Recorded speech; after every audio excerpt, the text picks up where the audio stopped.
live? I don't know. I think so.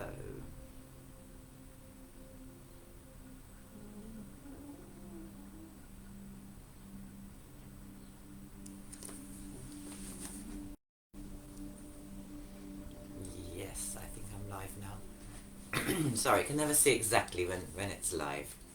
I'm reading Life in Spirit. This is Harry Edwards' account of the afterlife. It was published in 1976, and he says here in the sleeve notes, this is the story of John and Mary, any John, any Mary, brother and sister, husband and wife, sweethearts, friends. The story of you and me, but with this difference, John and Mary have died and have entered into their new life in spirit. So this is now chapter 20. I've uploaded all the others on my channels, BitChute and YouTube. And chapter 20 is entitled General Observations and an Answer to a Question or Two. I approach the final chapter to the first section of this book with some trepidation. I anticipate that some critics, if ever they reach this far, will cast it away as a taratiddle of nonsense. I can imagine there must be a very devout theologian scattering holy water upon it as the work of a spiritist, and therefore a devil's advocate. Perhaps, however, I am my severest critic, for I readily acknowledge that there need not be any truth whatsoever in the story of John and Mary. It may be nothing more than the product of my imagination. Not one in this life is able to judge what conditions may be like in the spirit dimension. We can only be conscious of physical experiences pertaining to this life. No human mind can mentally create or explain a color additional to the spectrum. We know that sounds exist which the human ear cannot recognize, and who could be so bold as to declare that there could be not be other colors too? Can any mind create an entirely different flower? What reason have I to assume that in the spirit dimensions there are flowers, or even trees and grass, or to take the hypothesis a stage further, to suggest that flowers in spirit can talk to each other, or converse to some extent with spirit people? I have not gone so far as this, but if there is any reality in spirit dimensional life, why should it not be so? There are answers to the possibility that the experience of John and Mary were nothing more than the outcome of my disordered mind. At the risk of some repetition, it will be agreed by most thinkers that there is communication between the spirit and physical dimensions of life. Those who think otherwise are welcome to do so unless they enter into their spirit life. The mass of proven evidence establishing the truth that such communication is factual provides the reasonable foundation for exploring further into what lies within the capacity of communication. This study provides directives for human endeavor, the means for inducing beneficial physical changes in health, the demonstration of powers superior to the accepted physical laws such as gravity, the giving of new thought directives, which has enabled civilizations past and present to evolve. All of these and many more arise when one studies each facet more deeply, and provides a logical basis for the possibility of resemblance to what does take place in spirit life as portrayed in this book. Ectoplasm has been photographed, seen, and handled by researchers, and there is common agreement concerning the process of its emergence and usages. Materializations have been seen, recognized, felt, conversed with, and again, there is the commonly agreed narrative of the process of building up and dissolution.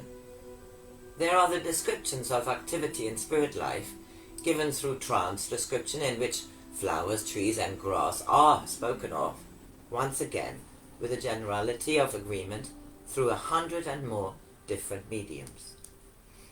We have the very positive proven facts of spiritual healing, making people well, when all the knowledge and wisdom associated with medical science is helpless to render any further healing service to them. Any person who refuses to accept the facts is intellectually dead. These are tenets which I trust may lead the reader towards the opinion that the supposition I have given may have a basis for reality. If there is a spirit life, is it not unreasonable to suppose there are giant juggernaut cars and coaches, traffic jams and motorways? Such a picture is beyond credulity. If one's body and limbs are not bound by physical limitations, and thought is the essence of life and movement, it is so wildly impossible for spirit people to travel by thought direction. After all, in this limited physical life, we can receive a television picture of the President of the United States of America and listen to his voice in the great majority of people's homes in this country at the precise moment the event is taking place. To savants of 100 years ago, this would have been even more impossible than spirit people traveling distances as they purposefully desire. There is the other factor that I have mentioned in earlier pages. To write this book, I have sat at the typewriter without a thought in my mind of what I shall be typing out.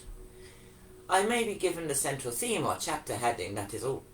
My single first finger of my right hand then types the keys as the thought forms in my mind. I do not have to consciously think them out. The thoughts flow, the fingers type, often very badly, and the words are these. I recall my own astonishment when John and Mary went to a concert, as the story came of the dancers weaving about in patterns in a state of levitation. Thinking about this afterwards, I said, why not? Their bodies are not physically heavy and solid like ours. It is only natural that, being weightless, and there's no force of gravity, they're easily able to do this. I remember in the writing of this chapter when my mind had the right to conclude that this is another chapter finished. The thought flow changed and John and Mary were taken into a library. The whole of the stories came spontaneously, in this way. There was no preparation by me, nothing was planned ahead. From this, my conclusion is that, at the time of typing, my creative mind was very abnormally active. I wish it were so when coming to deal with the mundane affairs of life. Or that, in a state of mental attunement, I was receiving thoughts to be phrased by my mind from the spirit author. This is the logical conclusion. If it is so, then I am not the author at all. Still, I think I will claim the credit for it. I would refer the inquiring and questioning mind to other books, which have been received in this way. There is that wonderful volume, Hafid, Prince of Persia, 580 pages, with historical detail to an unquestioned degree. This was received through the transmediumship of David Duguid. It took 6 years for the notes of that book to be taken by Mr. H. Nisbet, period 1870. It was published in 1875. The medium was an unlettered shoe repairer. It would have taken a student of history many years of intensive study to have gained the knowledge given. More to my point is that this book provides unknown knowledge of the life of Jesus between the age of 12 and 30, of his journeyings, for example, to India in documentary style. I have sought for answers to two questions which are commonly asked. First, where is the spirit world in relation to this planet? And secondly, references made in the text to horizons. If they have horizons in the realm of spirit, does this mean it is a globe, like the Earth? The reply to both questions is contained in the following explanation. There are no limits to the spirit realm. There are no boundaries. It is continuous throughout this galaxy. It will take over 1,000 light years for the light rays from the nearest star to reach the Earth planet. The spirit realm extends as far and beyond this. It goes beyond our ken. Life in spirit has found purpose in occupying and developing that part of the realm in which expression can be given to the divine, evolutionary and progressive advancement. The relationship of the area occupied by spirit life in distance to this planet is nil. We are in a different dimension. Both dimensions could interlink and, being so different, not be conscious of the existence of the other. Comparatively, the Earth is a very, very small pebble, and yet it is the womb of spirit life. Spirit life is the real life. The earthly life is a temporary, preparatory experience. We are all equal in the sight of the Father, and for this reason we have a responsibility towards every other living thing. We are akin to spirit, and other forms of life are equally so. In this life there are so many differences in the physical makeup. No two sets of fingerprints are the same. In our natures, we differ just as much in the qualities of character, goodness and godliness. We take with us all these inherited genetic qualities and views of how our conduct can be best served in spirit life.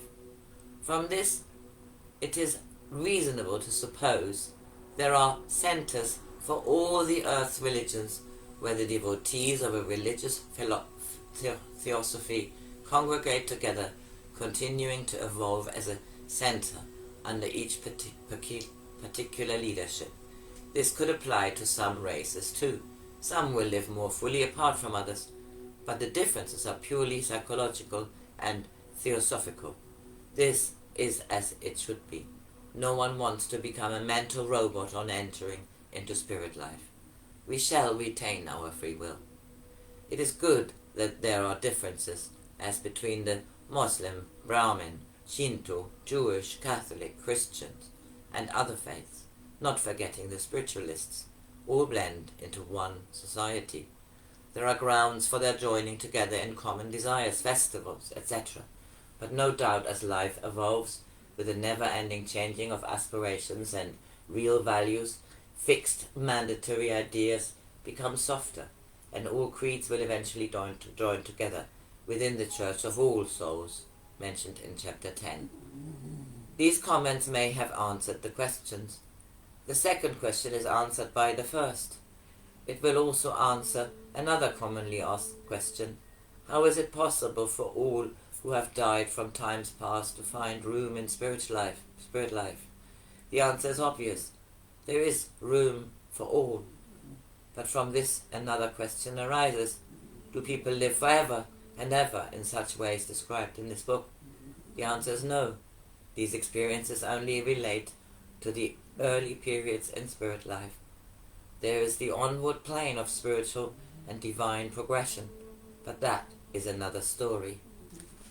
So that is the end of chapter 20, and then there is a section 2 to this book, which starts with chapter 21, and it's thoughts on physical mediumship. I hope you have a good Saturday. It's beautiful weather here. Bye bye.